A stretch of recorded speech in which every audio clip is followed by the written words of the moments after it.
Welcome to my channel. அனைவருக்கும் வணக்கம். நீங்கள் அனைவரும் எல்லா செல்வமும் கோடி கோடியாக பெற்று சந்தோஷமாக வாழ வேண்டும் என நன்னை முத்தாரமையை வணங்கி இந்த காணொலியை உங்களுக்கு சமர்ப்பிக்கிறேன். இந்த காணொலியில் நம்ம பார்க்க போகிறது தோஷம், அதாவது திருமண தடை, திருமண தோஷம். திருமணம் நடைபெறாமல் இருக்கிறதுக்கு என்ன காரணம், என்ன தோஷங்கள்னு நம்ம பார்க்க போகிறோம். அதில் முக்கியமாக முதல் தோஷமான செவ்வாய் தோஷத்தை பற்றி இந்த வானலில் நம்ம பார்ப்போம்.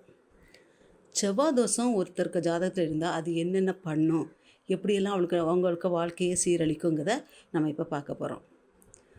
செவ்வாய் தோஷம் இருக்க ஜாதகருக்கு திருமணம் நடைபெற வாய்ப்பு கிடையாது. எப்படி தான் நம்ம ஓடி தேடி அலைஞ்சி பார்த்தாலும், எத்தனை வரங்கள் பார்த்தாலும், அது கடைசி நேரத்தில் அந்த வரன் நம்மளுக்கு தடைவிடும். என்கேஜ்மெண்ட் முடிஞ்சிருச்சு, நான் என்ன அடுத்த மாதம் நம்மளுக்கு மேரேஜ் வச்சுக்கலான்னு வரும்போது கூட அது தடைகள் அந்த செவ்வாய் தோஷம் தடைப்படுத்தும். செவ்வாய் தோஷம் இருக்கவங்களுக்கு திருமண வாழ்க்கை நல்லா இருக்க வாய்ப்பு இருக்காது. அப்படியே நம்ம ஏதாவது ஒரு வகையில் எப்படியாவது எங்கேயுமே போய், அதாவது நம்ம ஒரு லவ் மேரேஜ் பண்ணிக்கிட்டால் கூட அதுக்கப்புறம் மேரேஜுக்கு அப்புறம் அந்த லைஃப் நல்லா இருக்காது, அவங்க லைஃப் இருக்காது. ஒன்றிலே பிரிஞ்சு வந்துடுவாங்க, இல்லைன்னா ஏதாவது வாழ்க்கையில் துன்பங்கள் வந்துக்கிட்டே இருக்கும். அவங்க சந்தோஷமாக குடும்பம் நடத்தவே முடியாது. அப்படி அவங்க ரொம்ப கஷ்டப்படுவாங்க. அதனால செவ்வாய் தோஷம் இருக்கவங்க செவ்வாய் தோஷத்தை எடுக்காமல், அந்த தோஷம் நீக்காமல் திருமணம் செய்யக்கூடாது. அது எந்த வகையிலும் பிரிவை தான் தரும். மேக்சிமம் 3/4 பிரிவு இருக்கும். சிலவங்களுக்கு அசம்பாவிதம் கூட நடக்க வாய்ப்பு இருக்குது. அதனால் நம்ம செவ்வாய் தோஷம் இருக்கவங்க திருமணம் நடைபெறதுக்கு முன்னாடி அந்த செவ்வாய் தோஷத்தை நீக்கிட்டு முழுமையாக பரிபூரணமாக நம்மளை விட்டு தோஷம் நீங்கிட்டுன்னு சொன்ன அப்புறம்தான் நம்ம திருமண வாழ்க்கைக்கு செல்லணும், திருமணம் செய்யணும், திருமணம் செய்து வைக்கணும். அது வரைக்கும் நம்ம பொறுமையாக இருந்து தான் பண்ணணும். அப்போ அந்த செவ்வாய் தோஷங்கள் எப்படியெல்லாம் தீர்க்கலாம், பொதுவாக அந்த செவ்வாய் தோஷத்தை எப்படி நீக்கலான்னு நம்ம பார்க்கணும். ஆனால் அது நம்ம வீட்டில் ஒரு குழந்தை இருக்குது, நம்ம வீட்டில் ஒரு பொண்ணு இருக்கும், அந்த பொண்ணுக்கு செவ்வாய் தோஷம் இருக்கும். ஆனால் அதுக்கு தடைப்பட்டுகிட்டே போகும். கல்யாணம் வராமல் தடையாக இருக்கும். பார்க்கவங்க அனைவரும் கொண்டு வருவாங்க. 4 சம்மந்தம் வரும், 5 வரும், 6 வரும், சொந்தக்காரங்க வருவாங்க, எல்லாருமே வருவாங்க. பார்த்து வரன் வரோம், போகும் வரும், இப்படியே இருந்துகிட்ருக்கோம். அப்போ அதில் ஒருத்தர் வருவாங்க, எனக்கு சொந்தத்தில் இப்படி தான் ஒரு செவ்வாய் தோஷம் பொண்ணு இருந்து ஒரு பையன் இருந்தான், அவனுக்கு இந்த பரிகாரம் பண்ணாங்க. அந்த பரிகாரம் பண்ண 10 மாதத்துலேயே, ஒரு 6 மாதத்துலேயே, ஒரு 4 மாதத்துலேயே உடனே மேரேஜ் நடந்து நல்லா இருக்கான், பையனும் பொண்ணு சந்தோஷமாக இருக்காவ அப்படின்னு நம்மகிட்ட சொல்லுவாங்க. உடனே நம்ம என்ன பண்ணுவோம், ஐயோ நம்ம குழந்தைங்க அதேமாதிரி பண்ணி எடுத்து நம்மளுக்கு சரி பண்ணிடணும், நம்ம பிள்ளைங்க கல்யாணம் நடக்கணும், திருமணம் நடக்கணும், மேரேஜ் நடக்கணும்னு நினச்சிட்டு ஆசைப்பட்டு அந்த பரிகாரம் என்ன, எப்படி பண்ணினாங்க, எங்கே போய் பண்ணாங்கன்னு சொல்லிட்டு உடனே அந்த பூஜை பரிகாரத்தை நம்ம செய்வோம். ஆனால் அது முறையல்ல. அப்படி செய்யறதுனால நம்ம குழந்தைக்கு இருக்க செவ்வாய் தோஷம் குறையாது, அது நீங்காது, அந்த தோஷம் போகாது. ஏன்னா நம்ம ராசி, நம்ம நேரம், நம்ம பிறந்த நட்சத்திரம் இதெல்லாம் பார்த்து பண்ணும்போது அவங்களுக்கு நமக்கு எந்த இதில் செட் ஆகாது. அவங்களுக்கு பிறந்த நேரம் அதெல்லாம் வச்சு பண்ணது, நமக்கு நம்ம ராசி வச்சு பண்ணது. அப்போ நம்ம ராசிக்கு என்ன மாதிரி தோஷம் நீக்கணும், எப்படி தோஷம் நீக்கணும், எந்த பூஜை பண்ணணும், எந்த பரிகாரம் பண்ணணுங்கிறத நம்ம ஜாதகத்தை கொண்டு வச்சு நம்ம நேரம் பலன் பார்த்து கிரகங்கள் பார்த்தா நம்ம செய்யணும். அப்படி செய்தால் மட்டும்தான் நம்மகிட்ட இருந்துக்க இந்த செவ்வாய் தோஷம் முழுமையாக விலகி சந்தோஷமான கல்யாணம் நடக்கும், திருமணம் நடக்கும், வைபோகம் நடக்கும்.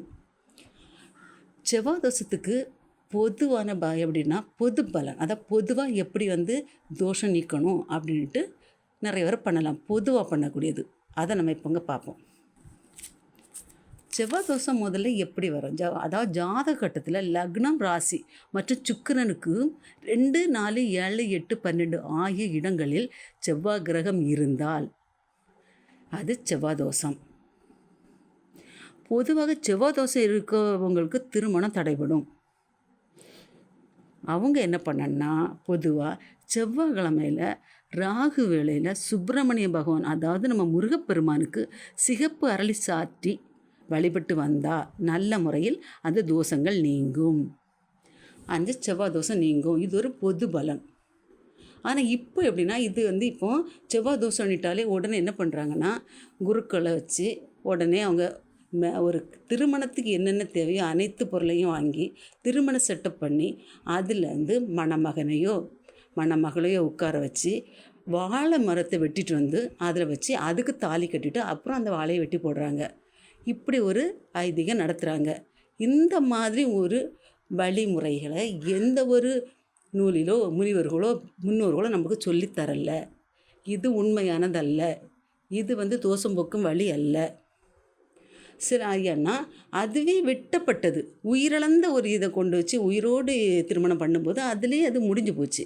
சிலவங்க என்ன பண்ணுவாங்கன்னா, அப்படியே வாழைத்தோட்டத்துக்கு கூட்டிகிட்டு போய் அங்கே முழுமையாக வெட்டப்படாத வாழையில் இந்த மாதிரி பூஜை பண்ணி திருமணம் நடத்துவாங்க. அப்புறம் வெட்டுவாங்க. அதுவும் சாத்தியம் கிடையாது. அதுவும் அப்படி எந்த ஒரு முன்னோர்களும் நம்மளுக்கு சொல்லித்தரல. அந்த எந்த வழிமுறையும் அப்படி நடக்கலை. அது தவறான தோஷம் நீக்கும் முறை. இப்படி பண்ணக்கூடாது. இது பண்ணும்போது நம்மகிட்ட இருக்க தோஷம் நீங்காது. இப்படி இதை பண்ணி வச்சுட்டு உடனே நம்ம தோஷம் நீக்கிட்டோம், நம்ம பிள்ளைக்கோ பையனுக்கோ ஜெபதோஷம் தீர்ந்துடுச்சு அப்படின்ட்டு என்ன பண்ணோம், உடனே மேரேஜ் பார்க்கும். உடனே எப்படியாவது திருமணம் பண்ணி வைக்கிறோம். அப்படி வைக்கும்போது தான் அந்த வாழ்க்கையில் பிரச்சனைகள் ஸ்டார்ட் ஆகுது. அவங்களுக்கு பிரச்சனை வாழாமல் வாழ வெட்டியாகியோ எப்படியோ அவங்களுக்கு லைஃப் ஸ்பாயில் ஆகிருவு. அப்படி பண்ணக்கூடாது. இப்படி ஜெபதோஷம் இருக்கவங்களுக்கு எப்படின்னாக்கி அதே மாதிரி ஜெபதோஷம் இருக்க ஜாதகத்தை பார்த்து நம்ம திருமணம் பண்ணி வச்சோன்னா ஓரளவுக்கு அது மேனேஜ் பண்ணி போகலாம். அதுவுமே நிம்மதியான வாழ்க்கை இருக்காது. நீங்கள் இதுக்கு பலன் நம்ம தாலி கட்டணும். கல்யாணம் முடிஞ்ச ஒரு 6வது நாள் நம்ம கோயிலில் போய் உண்டியெல்லாம் இந்த திருமங்கலத்தை கலத்தி காணிக்கையாக போட்டுட்டு மறு தாலி கட்டுனா அது ஒரு பொதுவான ஒரு தோஷம் நீங்கும். செவ்வாதோஷம் நீங்கிறதுக்கு பொதுவான முறை இது ஒன்று. இப்படி நம்ம செவ்வாதோஷம் இருக்கவங்க எக்காரணம் கொண்டும் பூஜை பரிகாரம் பண்ணி தோஷம் நிற்காமல் திருமணம் பண்ணக்கூடாது, பண்ணி வைக்கக்கூடாது. அப்போது அவருக்கு பொதுவான இப்படி நம்ம ஒரு பரிகாரம் பண்ணிக்கிட்டோம், நம்ம திருமணம் பண்ணக்கூடாது. முறைப்படி அவரவர் ஜாதகத்தை பார்த்து நேர கால கிரகங்கள் பார்த்து அவங்களுக்கு என்ன முறையில் செவ்வாதோஷம் நிற்கணும்னு அதுக்கு ஒரு பரிகார பூஜைகள் தனித்தனியாக இருக்குது. அவரவர் ராசிக்கு தனித்தனியான பரிகார பூஜைகள் பண்ணி நம்ம தோஷம் நீக்கிட்டு திருமணம் பண்ணினோம்னா சந்தோஷமாக குடும்பம் சந்தோஷமாக இருப்பாங்க. இல்லை எந்த மாற்றமும் கிடையாது. செவ்வாதோஷம் ஒரு தோஷம் கழிக்கிறதுக்கு நல்ல முறையில் கழித்து நல்லபடியாக சந்தோஷம் வாழலான்னு சொல்லிட்டு இந்த காணொலியை முடிக்கிறேன். நன்றி, வணக்கம்.